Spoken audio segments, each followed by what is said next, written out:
Chapter 1 देखते हैं, constitution of Republic of India, making of the constitution. 1928 में Nehru report आई।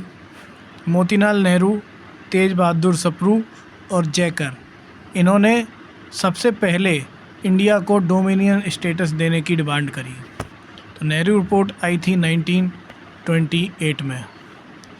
1928 के जस्ट बाद जिन्ना अपने 14 पॉइंट्स लाया कि अपनी 14 डिमांड्स उसने रख दी। उसके बाद 1933 में चौधरी रहमत अली 1933 में चौधरी रहमत अली,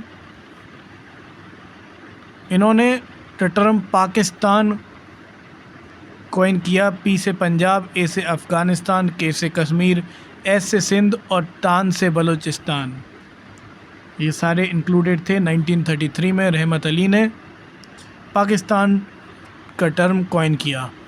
1934, एक साल बाद ही एम.एन. रॉय ने आइडिया रखा कॉन्स्टिट्यूएंट असेंबली का, और उसके एक साल बाद 1935 में इंडियन नेशनल कांग्रेस ने कॉन्स्टिट्यूएंट असेंबली की डिमांड रखी to frame the Indian constitution.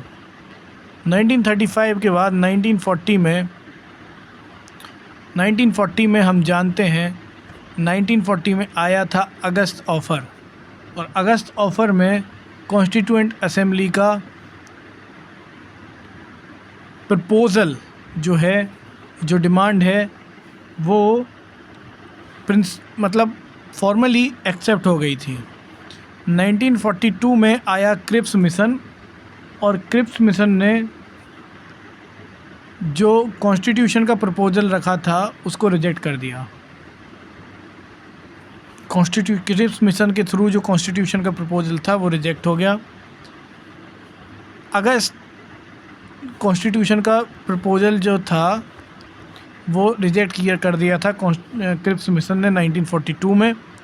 1946 में 16 अगस्त 1946 को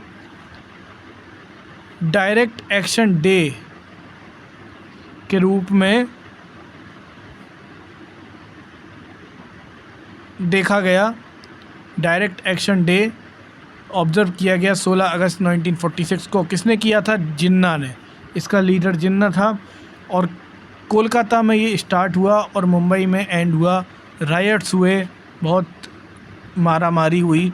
16 अगस्त 1946, direct action day, leader Jinnah, started from Kolkata, ended from Mumbai.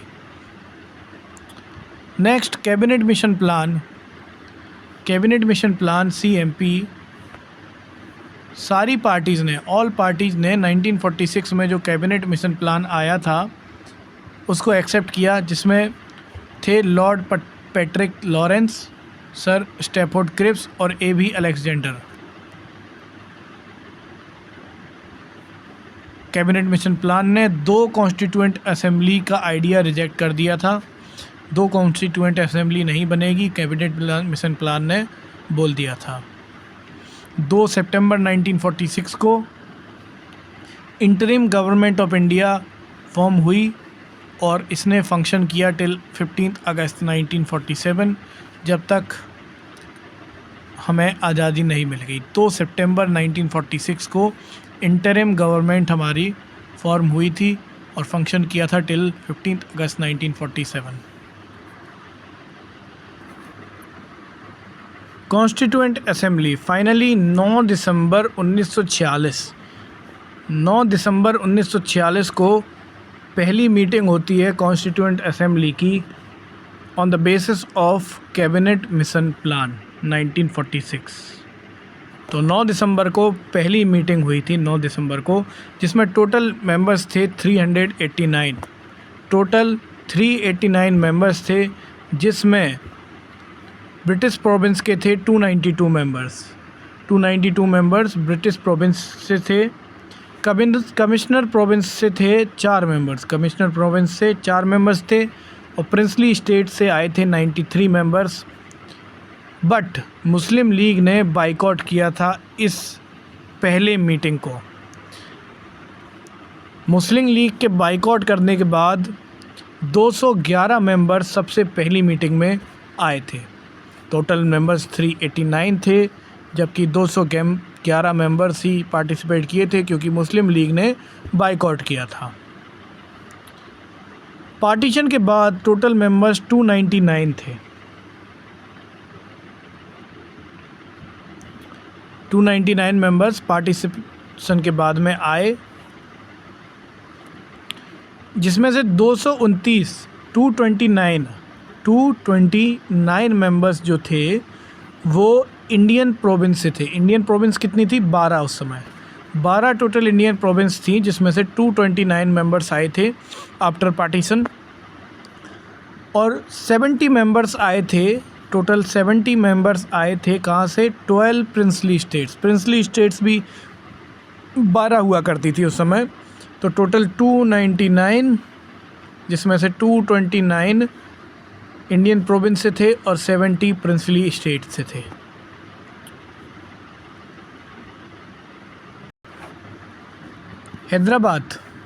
Hyderabad constituent assembly में पार्टिसिपेट नहीं किया थे, ना ही हैदराबाद करा था, ना ही महात्मा गांधी करे थे। Mahatma Gandhi was not a part of constituent assembly. Members were indirectly elected and seats allotted according to population proportion. 9 दिसंबर 1946 जिस दिन पहली मीटिंग हुई थी, उस दिन टेम्परेरी प्रेसिडेंट सच्चिदानंद सिन्हा को बनाया गया था, फॉलोइंग द फ्रेंच प्रैक्टिस, जो कि ओल्डेस्ट मेंबर थे। नेक्स्ट बात करें 11 दिसंबर। 9 दिसंबर के बाद अगली मीटिंग 11 दिसंबर को हुई और 11 दिसंबर को परमानेंट प्रेसिडेंट बनाया गया डॉक्टर राजेंद्र प्रसाद को। 11 दिसंबर को परमानेंट प्रेसिडेंट बनाया गया डॉक्टर राजेंद्र प्रसाद को। 2 वाइस प्रेसिडेंट थे, एस.सी. मुखर्जी और वी.टी. कृष्णामाचारी। एस.सी. मुखर्जी और वी.टी. कृष्णामाचारी 2 वाइस प्रेसिडेंट भी थे कॉन्स्टिट्यूएंट असेंबली के। बी.एन. राव को कॉन्स्टिट्यूशनल असेंबली का कॉन्स्टिट्यूएंट एडवाइज़र बनाया गया। कॉन्स्टिट्यूशनल एडवाइज़र बनाया गया सर बी.एन. राव को। और टोटल 15 वुमेन थी कॉन्स्टिट्यूएंट असेंबली में। सेक्रेटरी टू कॉन्स्टिट्यूएंट असेंबली कौन थे? H.B.R. अयंगर थे सेक्रेटरी टू कॉन्स्टिट्यूएंट असेंबली।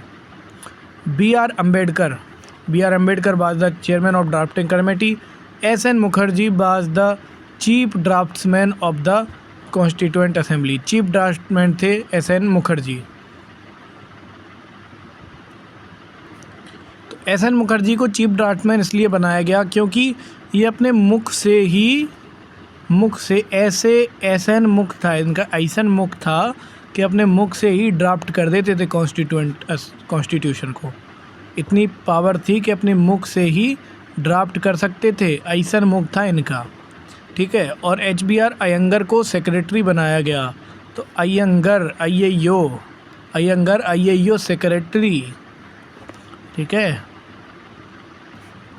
और बी.एन. राव को कॉन्स्टिट्यूशनल एडवाइज़र बनाया गया। B N. Rau was the constitutional adviser.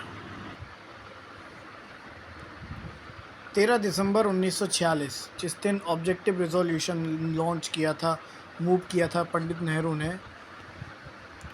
Preamble इसी से बना है। प्रियम्बल USA से लिया गया है। प्रियम्बल लैंग्वेज ऑफ प्रियम्बल ली गई है ऑस्ट्रेलिया से। प्रियम्बल खुद USA से लिया गया है और लैंग्वेज ऑफ प्रियम्बल ली गई है ऑस्ट्रेलिया से। अगर हम बात करें 22 जनवरी 1947, ये वो डेट है जिस दिन ऑब्जेक्टिव रिजोल्यूशन एक्सेप्ट किया गया था बाय ऑल। प्रियम्बल को पॉलिटिकल हॉरोस्कोप बोला था। किसने? K.M. मुंशी ने प्रियम्बल को पॉलिटिकल हॉरोस्कोप बोला था। प्रियम्बल को identity card of the constitution भी बोला था। किसने? N.A.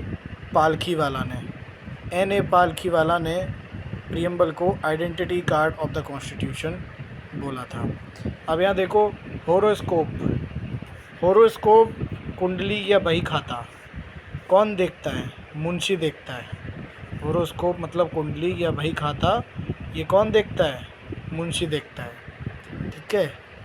और जब हम किसी पालकी से, जब हम कहीं पालकी लेने जाते हैं तो वो कहता है नॉट अवेलेबल, NA, तो फिर उसको आइडेंटिटी कार्ड दिखाना पड़ता है, तब वो देता है। मतलब कहीं आइडेंटिटी कार्ड दिखाना पड़ता है तभी हम पालकी हमको मिलती है। तो identity card of the constitution किसने बोला था? NA पालकी वाला ने। की टू द कॉन्स्टिट्यूशन, की टू द कॉन्स्टिट्यूशन बोला था इयरनेस्ट बारकर ने। की टू द कॉन्स्टिट्यूशन बोला था किसने? इयरनेस्ट बारकर ने। अब यहाँ देखो, यहाँ आता है ईयर, ईयर दिख रहा है, इयरनेस्ट बारकर, और यहाँ आती है की। और ईयर का की से संबंध है, जब कान में खुजली होती है तो ईयर में हम वो बाइक की चाबी डालने लगते हैं, ईयर में बाइक की डालने लगते हैं।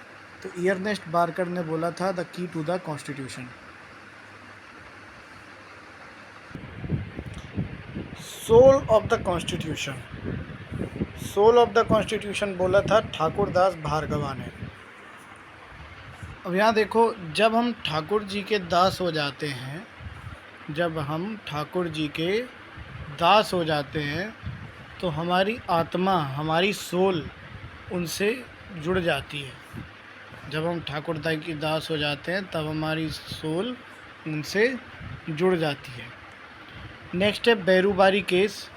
बेरूबारी केस जो 1960 में हुआ था, और सुप्रीम कोर्ट ने ये डिक्लेयर किया कि preamble is not a part of the constitution. तो सबसे पहला कॉन्स्टिट्यूशन प्रीएम्बल के ऊपर जो केस हुआ था वो था बेरूबारी केस, और बेरूबारी केस 1960 में हुआ था। तो बेरूबारी केस में कोई सठ बैठा था और उसने कह दिया ऐसे ही कि प्रीएम्बल पार्ट नहीं है कॉन्स्टिट्यूशन का। ठीक है। उसके बाद 1973 में 1973 में हुआ केशवानंद भारती केस, और केशवानंद भारती केस में सुप्रीम कोर्ट ने ये डिक्लेयर किया कि preamble is a integral part of the constitution. Preamble is a integral part of the Indian constitution, supreme court ने बोला केशवानंद भारती केस में 1973 में।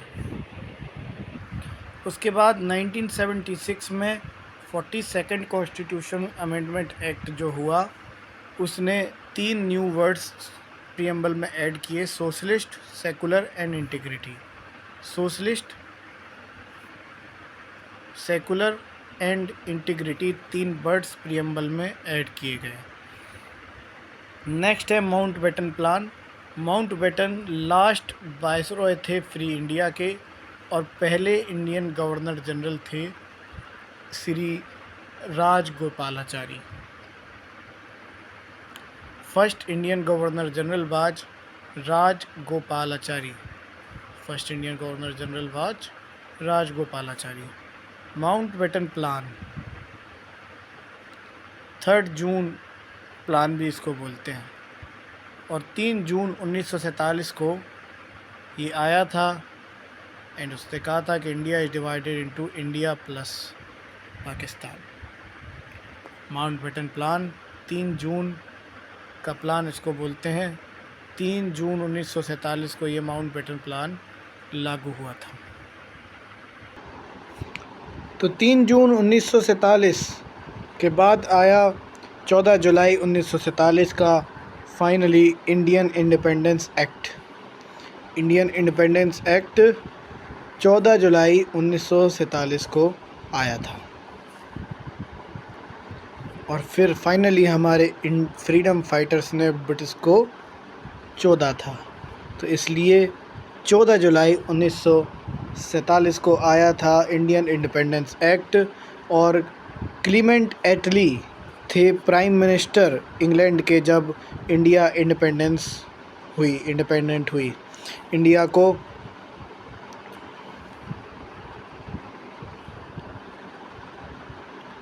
को 15 अगस्त 1947 को, पता नहीं कुछ डोमिनियन स्टेटस के बारे में, आई डोंट नो। नेक्स्ट है, कॉन्स्टिट्यूएंट असेंबली 2 सेपरेट फंक्शंस करती थी और उसके 2 सेपरेट फंक्शन नवंबर 26, 1949 तक चले।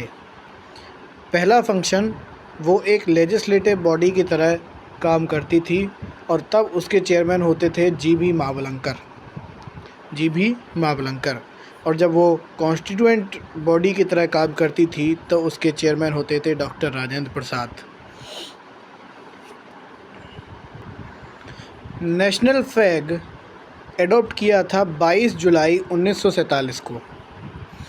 नेशनल फ्लैग 22 जुलाई 1947 को एडॉप्ट किया था, क्योंकि नेशनल फ्लैग में 2 और 2 टोटल 4 कलर हैं। 2 मतलब 2 कलर सेफ्रॉन एंड ग्रीन और अगले 2 कलर वाइट और उसके अंदर ब्लू। तो टोटल 2 और 2 4 कलर हैं, इसलिए 22 जुलाई को 1947 को हमारा नेशनल फ्लैग एडॉप्ट हुआ। फ्लैग कमीशन के हेड कौन थे? जे.बी. कृपलानी। फ्लैग कमीशन के हेड थे जे.बी. कृपलानी और फ्लैग हमारा डिज़ाइन किया था पिंगाली वेंकैया ने। पिंगाली वेंकैया ने 1921 में हमारा फ्लैग डिज़ाइन किया था। तो जिस दिन हमारा फ्लैग कमीशन गठित हुआ उसी दिन से भारत पे कृपा आनी शुरू हो गई। तो फ्लैग कमीशन के हेड थे जे.बी. कृपलानी। नेक्स्ट अगर हम बात करें फ्लैग कोड 2002 के अनुसार, 2002 फ्लैग कोड के अनुसार फ्लैग रेक्टेंगुलर होना चाहिए और लेंथ ब्रेथ का रेशियो 3:2। फ्लैग के रिलेटेड एक केस है Naveen Jindal versus Union of India. Naveen Jindal versus Union of India flag related case है।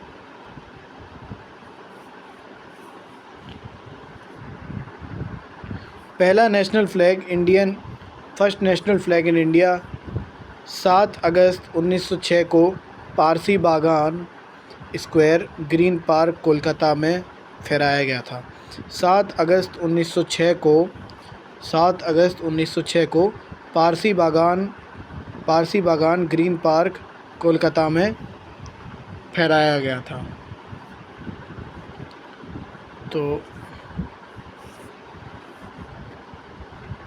तो पहला नेशनल फ्लैग फहरा के हमने ये संदेश दिया था कि हम साथ हैं। नेशनल फ्लैग फहरा के हमने ये संदेश दिया था कि हम साथ हैं। तो 7 अगस्त को हमने नेशनल फ्लैग फहराया था और ये बताया था कि हम 6 नहीं हैं, हम साथ हैं। समझ रही हो? पारसी बागान, ग्रीन पार्क, कोलकाता। पहला इंडियन फ्लैग फॉरेन लैंड पे पहली बार इंडियन फ्लैग स्टुगार्ट, जर्मनी में फहराया गया था by madam Bhikaji Cama. Madam Bhikaji Cama ने इंडियन फ्लैग 1907 में स्टुगार्ट, जर्मनी में फहराया था। इन्होंने भी ये बताया था कि हम साथ हैं। तो इन्होंने 1907 में अपना जर्मनी में स्टुगार्ट में पहली बार इंडियन फ्लैग फहराया था। किसी कांग्रेस सेशन में पहली बार 31 दिसंबर 1929 को 31 दिसंबर 1929 को ट्राई कलर फ्लैग फहराया गया था भाई पंडित नेहरू ने फहराया था रावी रिवर पे, लाहौर में पंडित नेहरू ने पहली बार ट्राई कलर फहराया था on the Lahore session 31 December 1929। Try colour को अपना नेशनल फ्लैग एडॉप्ट किया गया था कराची सेशन 1931 के कराची सेशन में नेशनल फ्लैग को एडॉप्ट किया गया था as a tricolour. Indian flag जो प्रेजेंट फॉर्म में इंडियन फ्लैग जो है वो कॉन्स्टिट्यूएंट असेंबली की मीटिंग में 22 जुलाई 1947 को एडॉप्ट किया गया था। नेशनल सॉन्ग की बात करें तो करीब 2-3 चीज़ें हुई थी इसी डेट को। 24 जनवरी 1950 को हमारा कॉन्स्टिट्यूशन लागू हुआ था। 24 जनवरी 1950 को हमने अपना national song, national anthem adopt किया था। नेशनल एंथम और national song okay, Vande Mataram Bankim Chandra Chatterjee के द्वारा लिखा गया है और ये आनंद मठ से लिया गया है। एंड आनंद मठ डिपिक्ट्स द सन्यासी रिवॉल्ट। आनंद मठ डिपिक्ट्स द सन्यासी रिवॉल्ट और 1882 में ये बंगाली लैंग्वेज में लिखा गया था। एंड पहली बार कांग्रेस सेशन कलकत्ता के सेशन में ये गाया गया था 1896 में अंडर द प्रेसिडेंटशिप ऑफ रहमतुल्लाह एम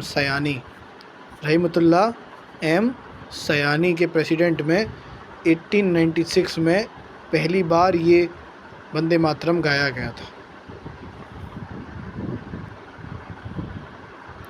ऐसे रिलेट करेंगे कि जो सयाने लोग होते हैं वही क्या गाते हैं, नेशनल सॉन्ग वही गाते हैं जो सयाने होते हैं, क्योंकि नेशनल सॉन्ग बहुत लोगों को आता नहीं है, तो जो सयाने होते हैं वही नेशनल सॉन्ग गाते हैं। तो याद रखना, सयानी, देखो 96 को छियानी, 96 को क्या बोलेंगे, छियानी, और सयानी, 96 को छियानी और सयानी। कलकत्ता सेशन में 1896 में पहली बार गाया गया था ये नेशनल सॉन्ग हमारा, छियानी और सयानी। ठीक है, तो Rahimtulla M Sayani. On the same date, 24th January 1950, we adopted our national anthem. It is written by Rabindranath Tagore in Bengali 1911.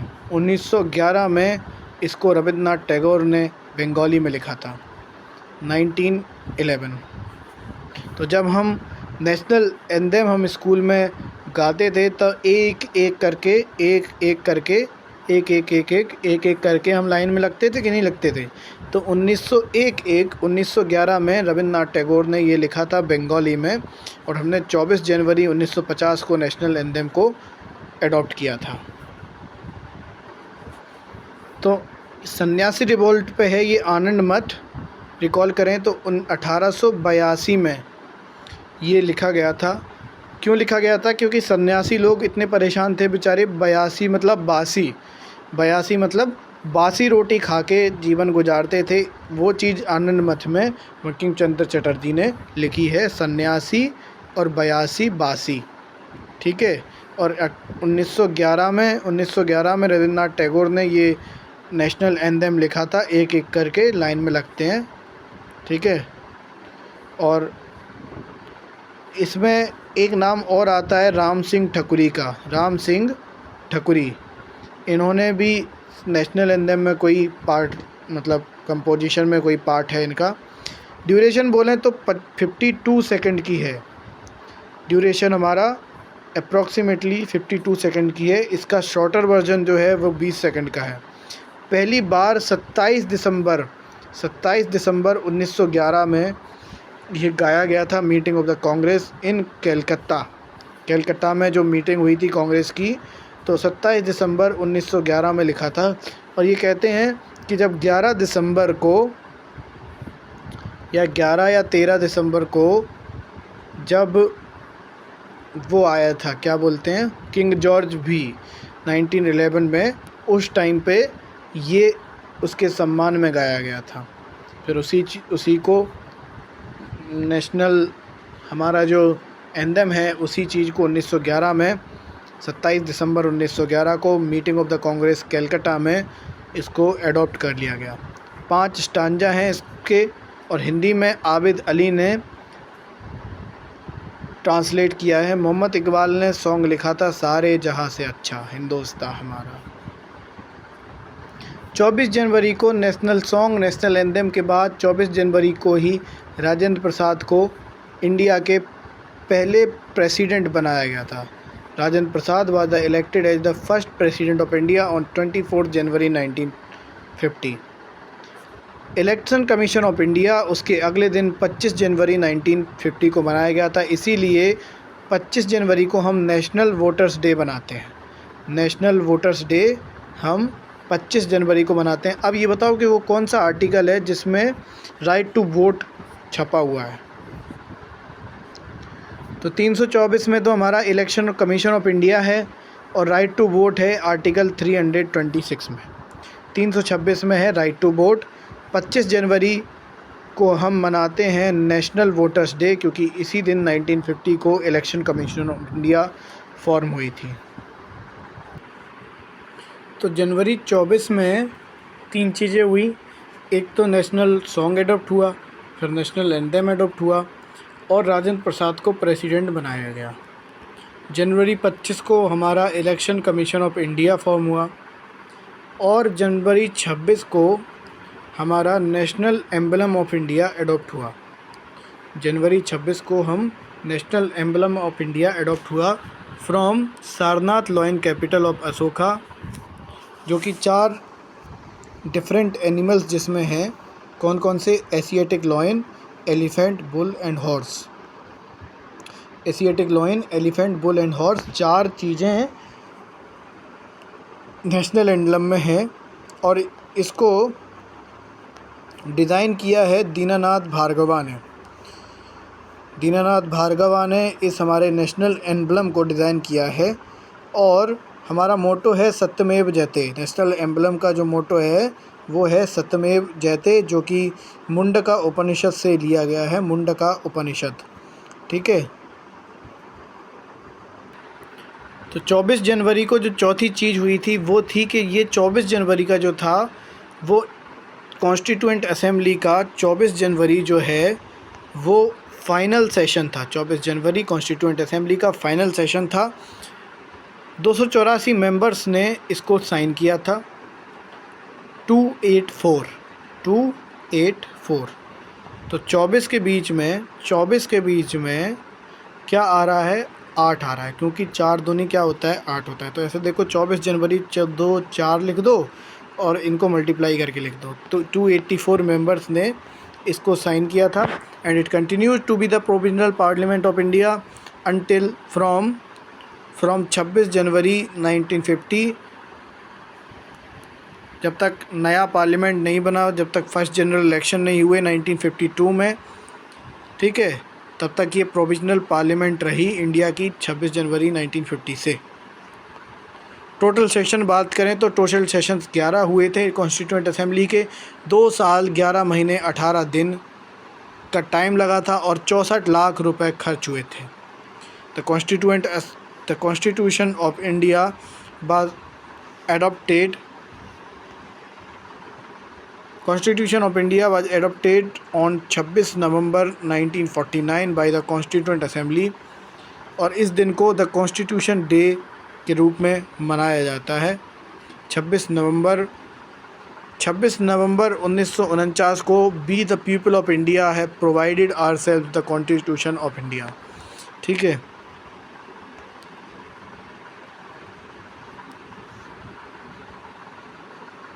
कुछ प्रोविजंस जो थे कॉन्स्टिट्यूशन के वो नवंबर 26 1949 को ही लागू कर दिए गए थे, जो थे citizenship, elections, provisional parliament, temporary and transitional provisions.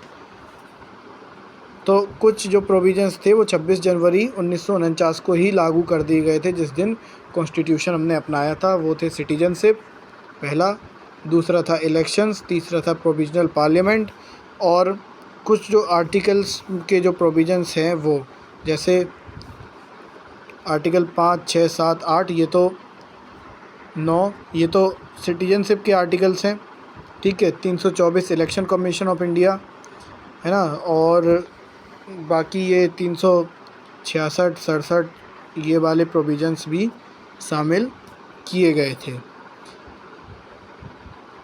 Article 60 is the oath of the president। I think, no I don't know, पता नहीं। तो आर्टिकल 60 से क्या है, ओथ ऑफ द प्रेसिडेंट, ये भी लागू किया गया था।